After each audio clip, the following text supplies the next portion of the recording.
बिस्मिल्लाहिर्रहमानिर्रहीम। Numerical number 9 है कि एक आवाज़ की फ्रीक्वेंसी और वेवलेंथ बिलतरतीब 2 किलोहर्ट्ज़ और 35 सेंटीमीटर है। यानी फ्रीक्वेंसी 2000 हर्ट्ज़ है और वेवलेंथ 35 यानी 35 सेंटीमीटर है। और इस आवाज़ को 1.5 किलोमीटर का फासला तय करने में कितना वक्त लगेगा। तो आवाज़ की फ्रीक्वेंसी दी हुई है 2 किलो हर्ट्स, तो किलो 1000 के बराबर होता है, तो इसलिए 2 को 1000 से मल्टीप्लाई कर दिया, हमारे पास 2000 हर्ट्स आ गया।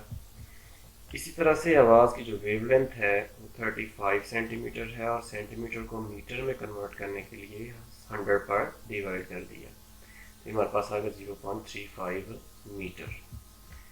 डिस्टेंस जो है वो 1.5 किलोमीटर है, दैट 1500 मीटर हो जाएगा 1.5 को 1000 से मल्टीप्लाई करने से।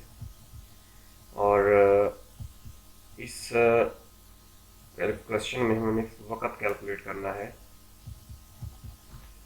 तो सबसे पहले हम आवाज़ की रफ्तार कैलकुलेट करते हैं, v equal to F lambda, और f यहाँ पे 2000 है और लैम्डा जो है वो 0.35 है। तो हमारे पास आवाज़ की जो स्पीड आ गई वो 700 मीटर पर सेकेंड। अब हम एक सिंपल फार्मूला यूज़ करते हैं, s equal to V into T. तो v की वैल्यू हमारे पास आ चुकी है 700 और टाइम मालूम करना है और s की वैल्यू है 1500।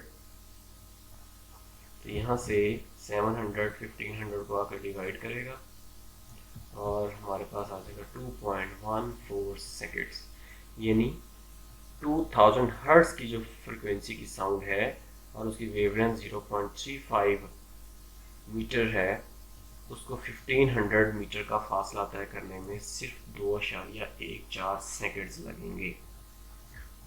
बहुत शुक्रिया, अल्लाह हाफिज़।